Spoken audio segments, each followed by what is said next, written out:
I'm here with writer Mark Waid. How you doing, sir? Good today. How you doing? I'm doing great. So you've got a big book release here at the show, the Irredeemable, got the big oversized hardcover edition. Really pleased with this. We've been looking for a chance to do the big definitive Irredeemable for a while. So the big, giant, oversized, absolute hardcover edition with a slipcase. It contains issues 1 through 12 and the special, and more importantly, it contains just pages and pages of character sketches, background material, my original pitch for the series, a lot of original character notes, a lot of stuff in there, a whole section of stuff that's never been seen before. Yeah. So do we get these like absolute and definitive and omnibuses? As a writer, is that like a badge of pride that you've got that on your shelf? You got this big oversized? Oh yeah. That's exactly. That's the one you want to. They'll bury me with this. Yeah. They'll put this in my coffin. So no, it's nice to have that as a. It's funny. Chip Mosher, who's the publicity manager here at Boom, is like. Reminded me, it just seems like yesterday that we were launching Irredeemable, and now we're 30 issues in, and we've got a bona fide hit, and we're, we've carved out a place in the market, and it's just, that's a nice milestone for us to have that big, giant hardcover. Yeah. So, what does the future look like for Irredeemable? You guys are still rolling with it, or? Yeah. We'll keep going with it as long as we can. As long as people still support it, we're happy with it. I love that when we always talk about does it have an ending, or you're working towards something, but guys like you and Kirkman the Walking Dead, like, I'm just going to do it because it makes me happy. So, exactly. Yeah. I've got an end point in mind, but things change, and I've already, that's the beauty of doing an ongoing series is that you get the flexibility of being, if the better idea comes along, you get a chance to run with it and just see where it goes. Yeah. So the other big book you have here at the show is Daredevil #1, shipped this Wednesday, this past Wednesday, and thank you for bringing Daredevil back into the light. No, my pleasure. Again, he's not happy, peppy, bright, shiny Silver Age Daredevil, but it's just there's no more darkness you can lay on that guy without him just, what are you going to make him deaf too? Right. I just wanted to do a Daredevil book where you didn't have to feel like you need a stiff drink afterwards. Right. And a lot of great guys have worked on it. It was a big challenge, but with Paulo Rivera doing the art, Marcos Martin doing the art, and we get these beautiful colors, and it really is a good-looking book, and I feel very strong about it. Right. And it feels fun. Like it almost feels like 80s fun, like not retro, but in that way, it's bright and stuff is happening, and you got a little courtroom, you got a little costume, and so. I thought it was important that Matt. The take on Matt is just that he's been through so much hell, and he's been through so much grief. That he's reached a point where I can't do this anymore. I have to live in the moment. I can't continue to beat myself up. He's always been the most self-destructive Marvel superhero. And in the last 10 years, he's also been the most depressed Marvel superhero. And you just can't function like that. But the fun of that, but we're not just wiping the slate clean. The fun of that as a writer, for me, is that he's decided he's going to, start with a fresh slate. But his friends don't feel quite the same way. Foggy and some of the other characters are like, Matt, there's stuff you got to own. There's stuff that has happened. And he's like, I'm good. And so that's going to be a lot of the friction that you see with the character, a lot of the drama of the first arc. Yeah. And also not ignoring what happened. Like the hot dog vendor's like, hey, how's it going, Daredevil? And he's like, exactly. I love the fact that he has a semi-public identity, that yes, he was outed, but then later it was shown that he wasn't really, Daredevil, but so I said, I said this in the first issue, and I think this would really be the way it is in the real world. It's been several years now, and that when that happened, who was on the front page? Anna Nicole Smith. That's how long ago it was that revelation happened. So in the Marvel universe, so now about a third of the people in New York think Matt Murdock is Daredevil. About a third of them think that he's a blind man. This must have been some sort of publicity hoax or something, and a third of them just don't care. And so, but he's constantly having that problem but he's turning into, he just doesn't want to, he doesn't want to angst about it. It's just like, what, if it'll get him a better table at a restaurant, yeah, sure, I'm Daredevil. If hot girls come up to him in a bar and go, excuse me, aren't you Daredevil? They'll turn to Foggy and go, do I want to say yes on this one? Because you can see I want to say anything. So I'm having a lot of fun with it. Cool. And so working with Paulo and Marcos on the style, what I noticed was a lot of a different kind of representation of the power and the radar sense. Did you guys collaborate on that, or was that they came in and they're like, this is what we want to do? Well, I said in my scripts, I said we want to come up with a whole new way, the whole new visual of doing the radar sense and how Daredevil perceives the world. And Paulo really took grabbed the baton and ran with that and gave us this the wireframe look to everything. And there's other stuff coming up because we're going to start as we get further into Matt's powers. You'll start to see other visual representations of how he perceives things. And it's just, I'm working with two of the most forward-thinking artists in comics in terms of wanting to new looks and new visions, and so it would be stupid not to take advantage of the fact that these are two really imaginative artists. Very cool. And so here at the show, you're doing one of the coolest things I've heard with your signings. I am really happy, and we got a good response on this. Yeah. So my girlfriend had a brilliant idea. Yeah. She got me one of those embossing stamps that CPAs use and stuff. It's my name in Braille. That's cool. So if you get a signature here at the convention, if you bring me a Daredevil #1, we'll sign it, but we'll also sign it with a Braille stamp. Cool. So you're going to do that moving forward with the Daredevil? Yeah, and also, it's not just at it's at the convention is the fun part of it, but we have at least one fan who has lost their sight a few years ago and has been sending us been really great and sending us a lot of information about Matt and sending us a lot of information about what technology for the blind is right now in the year 2011, and I cannot wait to send him a signed copy. I am here once again with Cullen Bunn. How are you? I'm doing great. I think you're doing real great, aren't you? I am. I'm having a good time this year. So there's gonna be a TV show, from what I hear tell. Yeah, SyFy Channel is going to be doing a 6-hour miniseries based on the Six Gun, with the potential to go on to series, depending on how it does. So that's getting announced here at the convention. So. That's pretty fantastic. How much of the issues is that going to comprise? Do you know?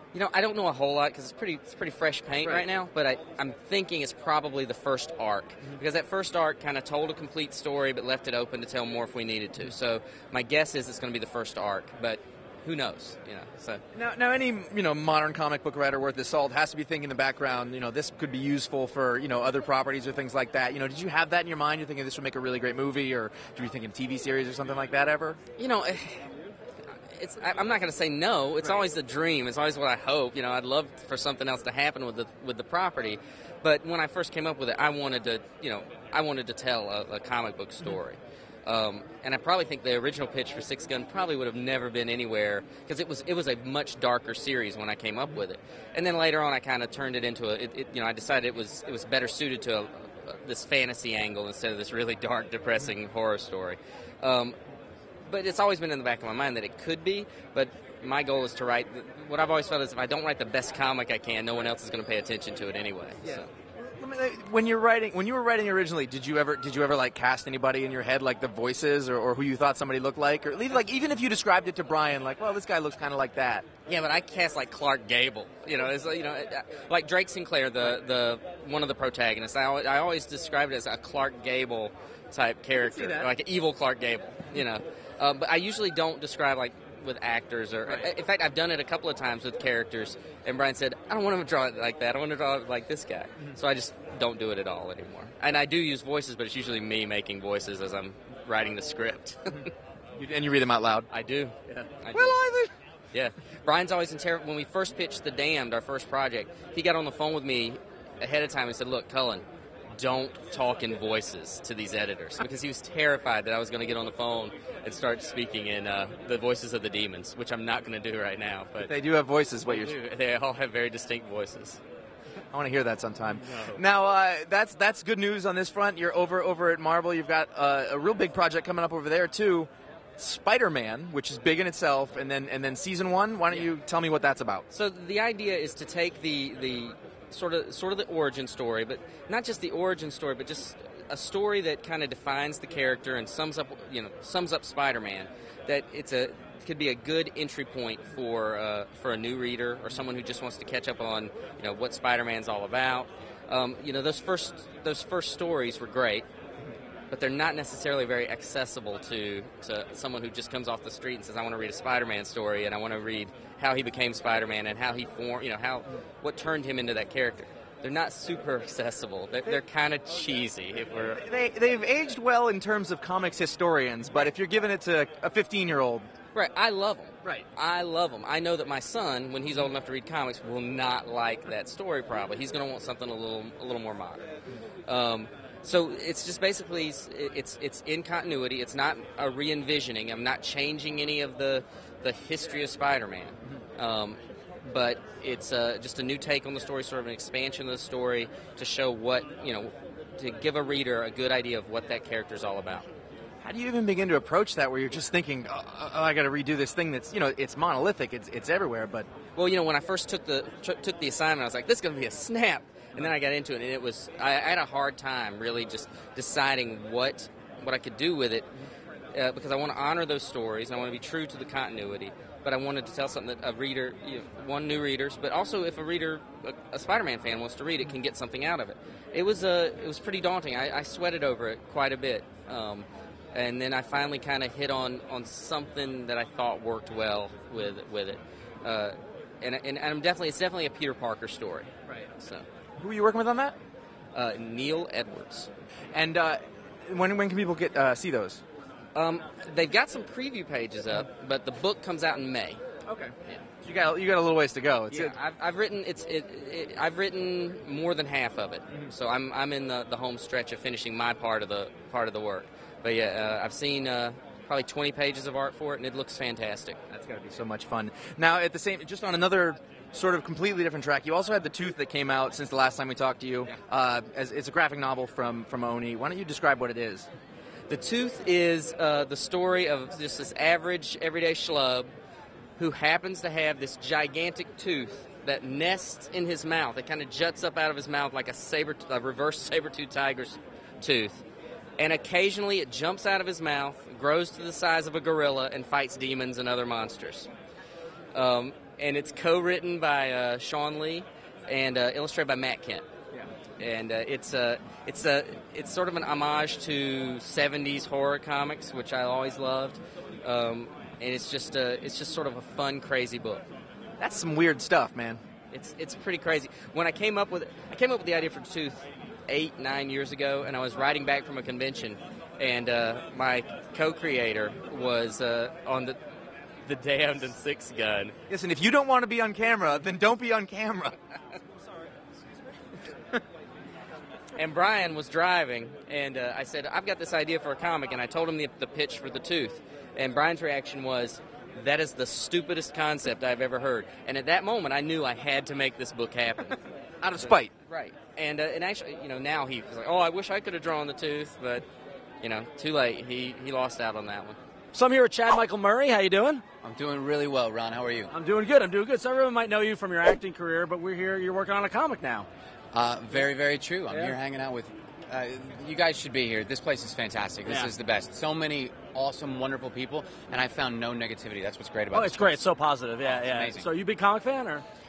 You know what's funny? I wasn't. Yeah. And I've slowly started to just kind of get the bug a little bit. Once I realized that you can do anything you want with graphic novels and comics, and you're just free to express yourself however you want. It's easy, a little bit of ink. You don't have to blow up an actual... Yeah, and the budget is unlimited, right? Yeah. The budget's unlimited. That's the whole point. Yeah. So you're working with the folks at Archaea, and you got a book called Everlast. What can you tell us about it?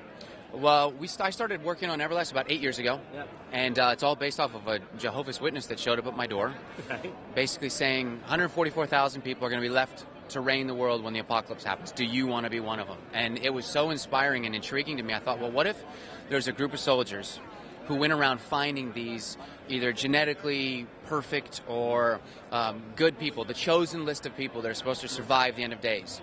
And we've got to take them and keep them safe in a place called Haven. When the world ends, mankind will be reborn through these people. And so we follow Derek Everlast on his journey as he finds these people. The first book, he actually finds the 12th hour, which is a young girl who, when she enters Haven, it locks the gates and the end of the world starts. Oh, wow. Yeah. It's pretty heavy. And, well, it's interesting because it's about the loneliest man in the world. This man knows that most people they won't survive the end of days. So he can't have friends, he can't have family, he can't love anybody. Right. And he falls in love with a woman who's not on the list. Wow. There's your conflict. That's good. Cool. So how's been transitioning into a comic book and working with the graphic novelist and the artist and things like that? There's just so many free spirits and great minds here. Yeah. So I was really, really lucky. I really didn't know the format for a graphic novel. I didn't understand any of it. And I just had such an incredible learning experience working with Stephen Christie and PJ that owns the company and just all these great people to make the book what it is today. And right now, we've just launched our short story, which will kind of give you a little taste of it. It's called Phoenix. It's basically about a homeless poet, one of the chosen people, and how he became homeless, how he became the man he is. Yeah. And it's called Phoenix because his second part of his life was rebirth through fire. Cool. So it's interesting. It's a really cool world. It's kind of Constantine meets The Crow vibe. That's really cool. Very dark though, and it is. It's very dark. It's very human, and it'll make you kind of. What I want is for everyone to be able to look in themselves and go, you know what, I get it. All right, I get this world, and these are the greatest people. I think that these people will get it. Yeah, awesome. So the book's going to come from Archaea, and folks can follow it on Twitter, I think, right? Right now, you can follow my Twitter, which I put all the updates on, which is Chad M. Murray, at Chad M. Murray. All the art, like the pre-art and the teases, are on my website, which is thechadmichaelmurray.com. Cool. And Derek Everlast actually has his own Twitter, which is at Derek Everlast. Cool, that's cool. And a little surprise is actually coming next week, and anybody who really wants to get a vibe for it should check it out, because we're going to launch something really cool on the website, which will give you the whole world. I'm here with writer Judd Winick. Judd, how are you? I'm good, man. How are you? Good. Now, we talked in WonderCon, and you couldn't talk about anything. I know. And now the veil is lifted. Do the cutaway where I'm saying I can't talk about that at all. I cannot talk about it at all. Now we're back. Now I can talk about that, but just a little bit more. Just a smidge. So the first thing we can talk about is you're writing Catwoman. Tell us about that. It's awesome. I was unbelievably thrilled. It was basically... Catwoman is one of the few characters in DC that I have not written at all. I mean, people can check me on it, but I don't think I've ever typed the words, and then Catwoman said this, walked in here, jumped off of there. She didn't appear in Batman when you wrote Batman? No, I don't think I've ever done the character, and she's one of my favorites. And to do her now, and I'm going to keep saying things like do her now, and we're going to just let that one slide, is incredibly exciting. She's enormously iconic. You know, if we went out, not here, but like went out to, maybe not in all of San Diego, went to another city and asked 100 people who Catwoman is, they know. You know, sexy and wears the cat suit, steals shit. That's who Catwoman is. She's incredibly old. I mean, she's one of the original supervillains. Yeah, no, really. Goes all the way back to the day. And so the opportunity to write this character and take a great fresh take on it, it's awesome. So she's been around since the 40s, I think the early 40s. Yeah. There's been a lot of versions of Catwoman. How do you see Catwoman? She is smart, she is sexy, but she's a little bit nuts. She is someone who's enormously obsessive. She's a thief, and not because she has to be. She just digs it. She just loves it. She is basically unbelievably compulsive. Adrenaline rush? Yeah, she gets off on it. I mean, that's why she does it. So it's not about, feeding my family or I'm trying to make sure that somebody gets a kidney. No, she steals shit because she really gets off on it. So is she a hero or a villain? Or is she in the middle? She's a criminal. I mean, that's the best way to put it. Like, not a villain. I mean, she's not out there to do bad, in a malicious way. But she steals things. She breaks the law. And she does it because she likes almost getting caught. What's the big challenge of that when you have a criminal who's the star of a book people have to follow every month? I haven't found it challenging because I don't think of her necessarily as a bad guy. I don't really necessarily think of her as a good guy. She's Catwoman, and she's pulling capers. It's a little bit of that Ocean's 11 thing. Criminals have to be smart. Good criminals do. You plan it out. You get your intel. You got to wear disguises. You got to get in there. You do things. She does all these things. She's got to map out where she's going, slap this on, talk to that guy, pretend to do this one, and then the whole thing gets fucked up. And then I got to do this, and then she's jumping out of windows and using the whip. Are you a method writer? Did you go around town pulling capers? A few. The truth is I mostly just wear the outfit, and I bought a whip. It's my first whip. I'm happy to have it. I'm really disturbed. I'm not afraid to tell you that, Judd. Are you disturbed by me wearing a cat outfit? Yes. I don't look good or anything in it, so it's like, it's an embarrassing thing. So what's your take on the book? Like, what kind of book is it? It's a crime book, but is there a sexy vibe to it? Because she's a sexy character. Yeah. No, it is dark fun is the best way to put it. It is violent. It is sexy. I think the first interview I did, I said sexy maybe 45 times, and it wasn't enough. Because it is just crazy, sweat dripping, blood, craziness, sex. Because we're not. This isn't Supergirl. This isn't Wonder Woman. This is Catwoman. She's a bad girl. Very. She's the epitome of a bad girl. That is the definition of the bad girl. Is like, see Catwoman. So now, will Batwing be sexy? Yeah, Batwing's is sexy in his own damn way. No, it's not Batwing. Batwing is another one of your books. It's the most productive way of saying is the African Batman character. Yeah, no, it's simply that. I mean, he's the Batman of Africa. Coming out of Batman Incorporated, he was one of the soldiers who was anointed by Batman to take on the mantle. So we've got him in Africa fighting bad guys. I should probably say from the outset that Batwing, despite the fact I might talk a lot about it being very much about Africa and the culture and trying to be true to Africa. It's a superhero book about, this is a guy in a costume with metal wings who's beating living shit out of, like, other people in costumes, not with metal wings, but other crap. Superhero book. So now there's a lot of characters that came up in Batman Incorporated, a lot of different international Batman. How did Batwing get chosen? We just liked it best. Yeah. I mean, when it really came down to it and we were kicking around all the different Bat books we could do, the idea of doing this character in this way in Africa, which is really the first time that a character has basically been a hero of this continent. And DC. At DC. Yeah. And we want to play it real. We want it to be, it's still high adventure, but Africa's insane. Africa is it is rife with corruption and beauty and has actual living supervillains, for real. So did you do a lot of research? Is it a lot of sort of research intensive to keep the feel real? Yeah, no, it's sort of ongoing. I mean, talking to everyone from Africans to head of African studies at a number of universities, just to get it right. I mean, and there's so many different ways we can go about it, but it's still very much it's a Batman book. So again, a dude in costume with a dark origin, which we'll eventually get into. It wasn't like he was doing secretarial work and then maybe thought about going pre-med. Hey, I'll fight crime. No, horrible things happened to him to make him into what he is. So now, we haven't spent a lot of time in Africa other than Grodd in the DC universe. Are you creating new supervillains for Batwing? Yes, I can even say that the first one is daintily called Massacre. Okay. That is his name, and he's he's a very large, badass in sort of homemade body armor, and he carries 2 machetes. Machetes are very prevalent in Africa for all the wrong reasons, and that's what he uses them for. And it's it's coming in right into this first very large, big story. This must be really exciting. You have sort of 2 very different kind of books, and it's coming soon. Yeah. No, we're delightfully ahead of schedule. Many in the can, working away. I've got 2 amazing artists. Gillen March is doing Catwoman, and his stuff is stunningly beautiful. Like, the sexy people look phenomenal, and the grotesque people have this Bernie Wrightson thing going on, which is just great. It's simply the best work he's ever done. And they got Ben Oliver, who's doing Batwing. Ben Oliver's probably going to be the next Alex Ross. He's doing this stuff that's almost photorealistic, and which makes the violence and the action so much more wonderfully horrific and and great. It's just 2 amazing books I'm thrilled to be working on.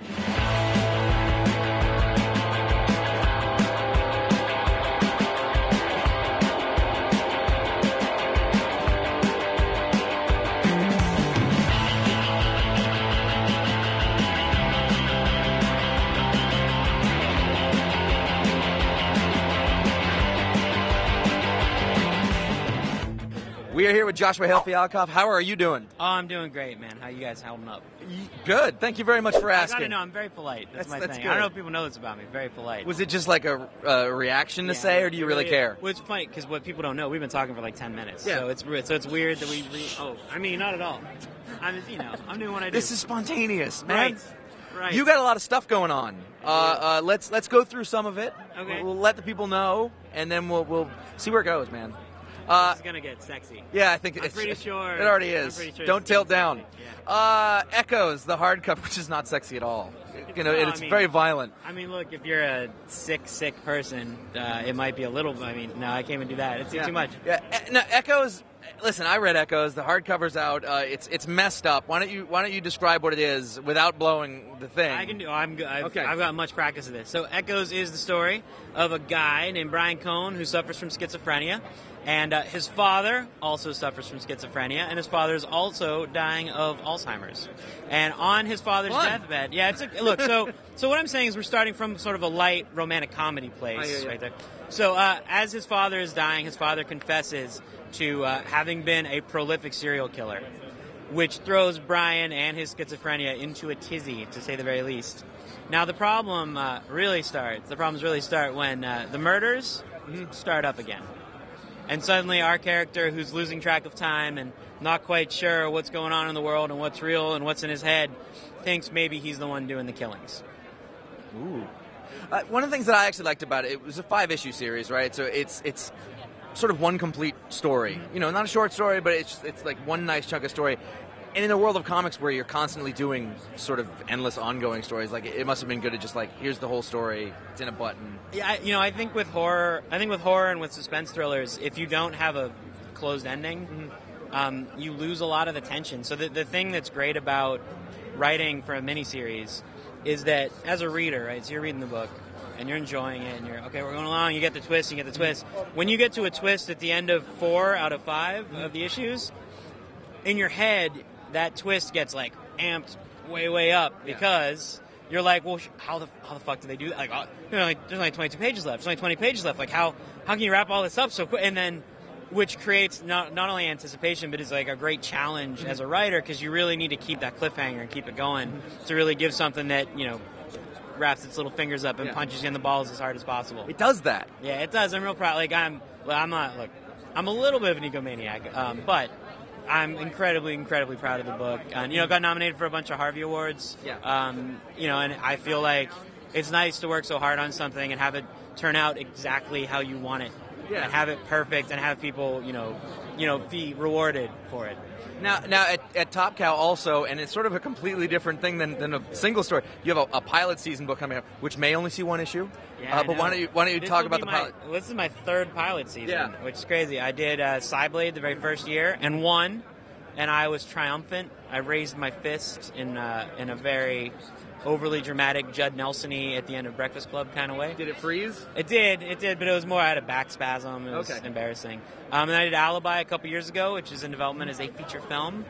And then, so Test is my new book. It's actually co-created by me and Matt Hawkins from Top Cow.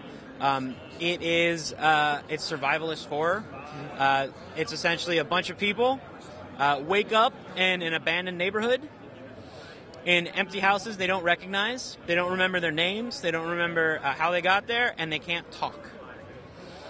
They come downstairs, and an announcement comes over the loudspeaker system that says, by the way, the apocalypse has happened. You're all that's left. Congratulations. I'm down. That's good. That's where we start. That's nice. I don't want to spoil it because it's filled with pretty awesome twists and turns, and cool. I'm really proud. I got to reteam with Rasan Ekdal, who drew Echoes, who beautifully, I feel bad, Rasan murdered on Echoes. Like, that guy is just ridiculous beyond words. Rasan and I got to reteam on Test, and it's awesome. Like, I'm really proud of it, and vote for it, so I get to do more. Now, at the same time, you are part of the New 52. With I, Vampire. See, here's what I do is then I go like this, and then it feels a little more, right? Right, I see. What you changed it I've changed in now. That was heroic. And I made my boobs look awesome. My boobs are just, there's a lot going on. The most uncomfortable interview. That's not actually, no. You can't even see what I'm doing with my hands. Yeah. It's really uncomfortable. Now iVampire is a property that has existed, and now you're bringing it back and presumably updating it. What can you tell us? Well, look, I grew up, when everybody else was reading Spider-Man and the X-Men, I was reading House of Mystery and House of Secrets and Creepy and Eerie and Unexpected, all those great, all the great old horror anthologies. And so when they came to me and said, have you ever heard of this thing? It's called iVampire. I was like, oh, yeah, of course. And it's J.M. DeMatteis, who's one of my favorite writers and one of those guys who really inspired me as a writer to come into comics and know that I could do what I do. Right. So it's a huge honor to get to work on it. I'm really happy. The art, Andrea Sorrentino is doing the art. It is beautiful. We have gorgeous covers by Jenny Frison. And the basic concept is vampires have been living in the DC universe in hiding for a long time, right? They've just been, because here's the thing, like, you have a choice. You're a vampire. So you can either go out and feed on people, and then some guy with, laser eyes, for example, will find you and blow you up. Or you just live. You just live your life, and you live forever, and you don't get sick, and you don't get old, but at the same time, you're kind of subsisting, right? No matter what you do, you're living this sort of crappy life. Well, where our book starts, vampire is wage slave. Exactly. Well, it is, because what would you do, right? Like, if you these are they're Dracula vampires, so they can go in the sun, but when they go in the sun, they're weak and they sort of hurts, They can transform. That's how I feel. That's true. Like, they can do all these amazing things. But because of the sunlight stuff and because of, their addiction, so to speak, they're trapped, right? Like, all they can do is, work as, security guards, as cab drivers. So you're sitting there with the power to turn into a giant monster bat. And you're like, okay, so you want to go to Prospect Park? The story kind of starts with a change in the status quo, which is that we're not going to take it anymore. Mm-hmm. So the idea is actually you take vampires and you take vampirism as sort of like an oppressed social class who are saying no more. While at the same time, our hero, Andrew, is sort of the broker of this peace. He's the guy who got them to stop and to lay down and to just exist for the sake of not being exterminated. And now suddenly he finds himself face to face with his one true love, who, by the way, he turned into a vampire. And by the way, unlike him, she became literally the queen of evil. So you have the two of them kind of as figureheads of this, breaking down treaty between the vampires and humanity. There's a lot to work with, is what you're saying. Awesome. Like, it's so much fun. It's this huge tapestry. Like, the powers that be at DC have really encouraged me to just spread and do as much, really spread my wings and just go crazy. And so I'm getting to do stuff that, I've always wanted to do, because I've always loved the horror side of the DC universe. And, and being a part of those books with Scott Snyder and Jeff Lemire and Paul Cornell and Peter Milligan is just so much fun. It's so great to be. It's amazing to be a part of. It's a good group to be part of. Exactly. Finally, we're the cool kids. It's just what's going to have to happen. We all sit around. It's that table in the back. We wear those douchey hats that everybody wears. That, you know what I'm saying? Yes. It's cool. I'm here with Scott Snyder. Scott, how you doing? I'm great. Hi, iFanboy. I love you guys. You hanging in there Saturday? I am. My voice is about half gone. I think by tonight it will be fully gone. This has to be one of your busiest conventions. So you've had a lot of announcements in the last couple days. This must be like a full-on con experience. It is. I feel like I have not left this green carpeted DC Pavilion Island where I'm just like trapped here. But no, it's been hugely fun because I'm excited about everything happening. So it's fun to get to talk about it and see everyone excited too. So really quickly, Detective is ending its run. Your James Jr. story is ending, and so how's that been? Experience been? Oh, it's been amazing, man. These two issues, we always planned on ending right around now. We were going to end in September originally, but with the relaunch, they asked if we would double ship. But this ending is the ending we've been building towards from the beginning. There's like a touch of even the bridge James fell off of as a baby, the Joker, everything is going to come together, I promise. It's like the payoff that we've been waiting for. 880 comes out this week, and 881, our double-sized finale, which is drawn half by Francesco and half by Jock, and has clues as to what's coming in Batman as well, comes out August 10th, so in two weeks after that. And we couldn't be more excited about it. I would love to hear what everyone thinks. We're so proud of it. It's been a very dark arc. Have you had to go to dark places to write it? Oh, yeah. I mean, sometimes I get weirded out. Somebody asked me on a panel yesterday, they were like, how do you come up with these dark things and then go play with your kids? And I was like, I don't know. And then I don't really know. I don't know. I mean, I think it's just that the way I write is I really try and think about what's scariest to the character and make a story that challenges them in that regard. I mean, that to me is making a story that matters to the character, to try and find the Achilles heel that you think is their worst weakness and to go after it in the story to challenge them to be a better hero. So, that's why it gets so dark. And I will say that our last panel in 881, like the final panel of the whole run, I think is the most twisted thing in the entire series. Really? More so than the body with missing limbs? And I think so. I think it's creepier. It's our final panel, too. So you're so unassuming. There's a lot of darkness there, though. I know. I have no idea. I go home and I, rip off this happy face, and I'm just, total psycho. I don't know. I'm always afraid that someone's just going to be like, he seems so nice. Oh, it's one of those interviews on the news. Yeah, I know, right? But no, we're thrilled about it, and Francesco and Jock have been so wonderful, and really, really appreciate all the guys reading us. Thank you so much. It's been a dream come true on it. Now, you mentioned clues to Batman. You're going to be starting your Batman run in the New 52 universe with artist Greg Capullo. It would appear it'd be a different kind of tone, style of the book with Capullo on art. How is Batman different from Detective? Absolutely. It's, Batman for me is really it's the marquee series. We want it to be bigger and brassier. Detective is really about Batman solving crimes on a street level. This is about sort of epic stories. For me, I pitched this story to Mike Martz. I'll tell you, this is sort of off the record, on the record. I pitched this story to Mike Martz about 6 months ago, saying I have this idea for a story about Bruce. It's about Bruce. He's gotten comfortable in Gotham. He thinks of Gotham as his best friend, his oldest ally. And what if, though, if Gotham is 300 years old, essentially, what if, Batman has only been Batman in Gotham for a very short period comparatively to the history of Gotham? What if Gotham just hasn't been paying attention to him and Bruce doesn't know Gotham at all? What if there's secret enemies against the Wayne family and basically a symbol that owns Gotham more than the Bat? He thinks of it as a city of the Bat. Well, what if it's a city of something else? and all of a sudden Gotham kind of turns its like a big stone eye towards Batman and decides it's going to bring all of the weight of history against him to crush him with a new terrifying enemy that has all kinds of ties to the history of the Wayne family, has ties to the architecture of Gotham, all the stuff we've been building in Gates and Detective. Really, it's about the history of Gotham as a place that Bruce doesn't know. Bruce does not know Gotham in this story. It sounds like what you've got working on Detective and Gates is going to come together in Batman, so it's going to be, if someone's been following those books, they should definitely be. Absolutely. If you've been following Gates or you've been following Detective, there are Easter eggs in Batman that tie back. Like, for example, in Gates of Gotham 2, Wayne Tower blows up the top of it. In Batman 2, you'll see scaffolding all around Wayne Tower as it's being rebuilt and stuff like that.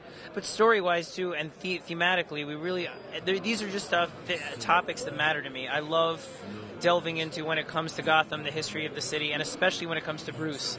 Because Detective is about Gotham generating almost a new city, a new version of itself to challenge Dick Grayson, because he's a new Batman. This is about revealing to Bruce that the city has a secret history that predates him as Batman and involves his family, and is going to be brought to bear against him in a way that's going to be really terrifying to him. So it's almost like, Bruce does not know Gotham the way he thinks it is. He thinks of it as a friend. It's about to stab him in the back in a big way. There'll be revelations about Dick Grayson, revelations about the Grayson family, revelations about the Wayne family. It really will shake up the status quo. But again, I just want to reiterate for fans, in issue 1, you're going to see Professor Pig, you're going to see James Jr., you're going to see the Joker, you're going to see Tim, Dick, Damian, and Jason was Robin too. They're all... the rich history of Batman is something that isn't being wiped out whatsoever. There is a compressed timeline. He has been Batman a shorter, time given the new DCU, but all the stories you know and love stand. Everything that was there is still there, and I'm making a big effort in Batman to reassure you of that and to show you that history is as important to us as fans of the character as it is to you. Now, on the other side, you've got Swamp Thing, which you're apparently a big Swamp Thing fan. Oh, my God. The first thing I did when I started working at DC was go to Karen Berger's office and be like, do you have any more of those Swamp Thing statues with the roses for hands? So she gave me a small one, too. But anyway, Swamp Thing is a character I grew up on. Literally my two favorite characters in the world are probably Swamp Thing and Batman in terms of reading. So thank you, everybody, for You've lucked out. I know, my dream job. I don't know where I should just quit after this. But no, Swamp Thing, I wanted to make it something that, same as Batman, honors everything that came before. All the history in the Moor, all the history in the Ween, the Dysart, the Diggle, the Millar, everything stands. Nothing has changed. At the same time, I wanted to take it in a direction that wasn't Swamp Thing as an elemental, wasn't Swamp Thing as a monster. Jeff Johns was great about talking to me and allowing me to take it in a direction off-Bright to stay that way. So the idea of the story really is it's Alec Holland brought back as human. He crawls out of the swamp at the end of the Aftermath, and his last real human memory is of falling into the swamp on fire back in the beginning of Swamp Thing. But he's still saddled with all these memories from what he's joined to the Green of everything that happened in the Swamp Thing series. He says, I even feel like I'm in love with some woman I never met, some woman with white hair. I don't understand it. And all he wants to do is run away. He doesn't want anything to do with the Green. He's done being a botanist. He's finished. He wants to be left alone. But then an ancient enemy kind of rises in the desert, and you learn more about maybe there's an enemy that's meant to be the enemy of Swamp Thing that we've never seen just because it hasn't risen in 100 years. So all of the Swamp Thing things you've seen, he hasn't fought his real enemy somehow. And in that way, what it's really about is a man fighting monsters. To me, Swamp Thing at its core is a man fighting monsters, both external and internal. Even more importantly, my favorite Swamp Thing stories are him wrestling with his humanity, the loss of his humanity. That's the heart of the series. You can jump on from number 1 and be like, this is Alec Holland wrestling with this notion of the past, trying to get away from it, and it comes looking for him in a scary, monstrous way. There'll be revelations about why him? Why was he chosen to be Swamp Thing? Was the accident an accident in terms of destiny? Or is he part of a strange lineage he doesn't even know about? Is the Arcane family part of a lineage they don't know about? Is there reason to, the sort of coincidence of why certain characters got turned into Swamp Things of other generations that are in the Parliament? So all of that will be addressed. There'll be new enemies, monsters. It's a horror book. It's in the DCU. I couldn't be more psyched about it, so please check it out. You seem really thrilled about it, which is cool. Oh, man. I really am over the moon about this stuff. I could not be more thrilled about Batman and Swamp. These are the stories I would tell if it wasn't number 1. It's stories I would tell if somebody was like, you could do whatever you want with these two characters. Tell the story that you would tell before you drop dead.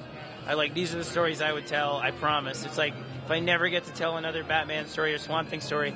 And the Swamp Thing one's going to build to like the most epic thing with like a war of unknown proportions in the DCU in terms of the green and stuff like that. It's going to be really fun. Now, finally, you also have an Image book coming out. Tell us about Severed. I do. I'm very excited about Severed. It's a very different kind of book. I've been talking about these like big, epic, high-octane sort of storylines. Severed is a book that I wrote into my original DC contract because I wanted to do it with my best friend. We came up with it together a long time ago out of an interest in a certain time period in American history, like the early 19-teens, when all of this new railway was being built, all these new roads, and America was becoming a place where essentially you could go wherever you want suddenly and become whoever you wanted. And there was this kind of strange optimism about that and then a fear of that too. So I wanted to do a horror story that really is about that time period in American culture, something that had a slow burn kind of horror, a horror that was cerebral and psychological, like the old Kubrick, like the real kind of old school scary movies that way, not Grindhouse, not splashy, as much as I love that stuff, but something that's this very, very sort of psychologically terrifying book. So the two characters in Severed, the main two characters, one is a little boy who runs away to find his father, who's a traveling minstrel, a blackface player, and he represents kind of a lot of the optimism of the time. The other character, who's sort of the twisted heart of the series, is a predator of the road, who basically is a serial killer, who goes around like a traveling salesman with a little suitcase, and he has this great smile. He's like an old man who looks really harmless, but the idea is that he has this pearly white smile, and people are like, how could you be such a good salesman when you're so nice? And he's like, oh, behind these teeth I've got sharp shark's teeth filed down. And then every time he has somebody he likes, he's like, why don't you go in there and look at what I brought you, and they go in to go see this thing that he's supposed to be selling them. He takes out his teeth, puts them in a case, closes them up, and he comes in after him with his teeth, So it's a character for me that's like a perennial boogeyman of American culture that I've had in my head for a long time. So I'm very, very excited about it. It's a very different kind of book. It's a much more patient kind of horror, and I'm really interested to see what people think about it. I'm trying to flex my muscles a little bit. It's different than American Vampire and Batman and that stuff, What's underneath your floorboards? Oh my God, I couldn't say. I can't say. Just don't cover your nose like inside the thing. So I'm here with Brian K. Vaughan and Fiona Staples. How you doing? Good, thanks. Pretty awesome. So, Brian, welcome back. It's been a while since we've seen you, and everyone's been anticipating awaiting you to come back to comics. So what, you guys announced a new book here with Image. What can you tell us about the book? Yeah, the book is called Saga, and it's going to be an ongoing monthly series, so it's the real deal. No sissy mini-series here. We're doing it. So, it's a big sci-fi fantasy epic, and I can't say too much more than that yet, but it's coming out 2012. First issue is going to be double-sized, and Fiona's artwork is extraordinary. Yep. And so, in terms of working together, what made you decide for you guys to do? Have you been talking about it for a while, or...? I don't know. He just emailed me out of the blue one day and said that he had this idea for this epic sci-fi fantasy story, and I loved his previous work, so I was on board pretty much right away. It was Steve Niles had recommended Fiona's artwork to me, and they did a book together called Mystery Society, which I highly recommend. And I loved her stuff immediately. I'd never seen anything quite like it, and it just felt like it'd be a great fit for this book. And because she's a relatively younger artist, she didn't seem completely jaded and broken yet, and still excited about the prospect of a monthly ongoing book. So we'll see how quickly I kill her, but we're looking forward to it. So now a lot of people know your work from Why the Last Man and things like that, and that has that's established the finite, it ends at a certain point. So the saga, it's an ongoing, but do you have an end in mind, or is it just going to go as long as you guys care to do it? It's finite, it's got an ending, but it's a ways off. This is hopefully going to be much longer than even Y or Ex Machina. So if the support is there for it, it's an epic. Cool, excellent. And if it kills me, it'll be a pretty good way to go. Not too bad, right? So why the choice to come to Image? I mean, previously you worked at Vertigo. I'm sure you've got friends at Marvel. Image Comics to publish it. Why go with them?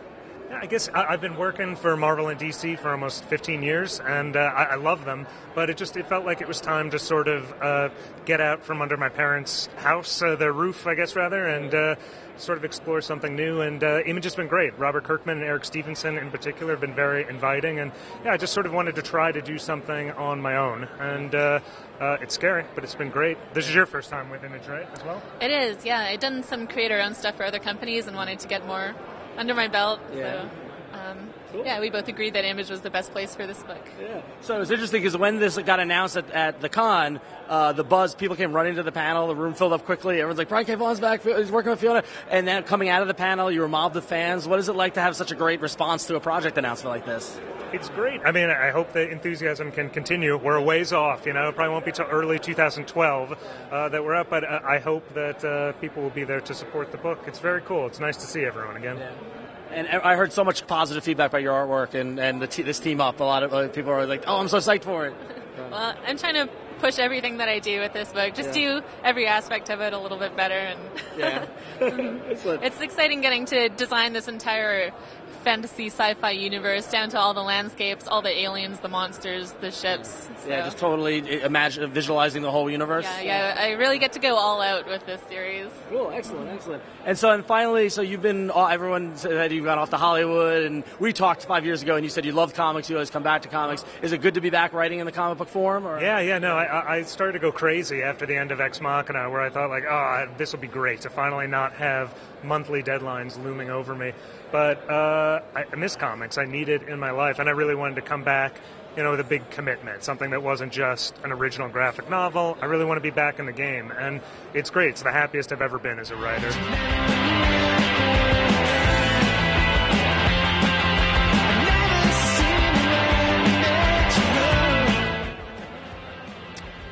Three? That squeaked. Time for the Brady Bunch together? Yeah, but it's time to change. Oh, wait, okay. Gum. Hold on. Oh, that's good work.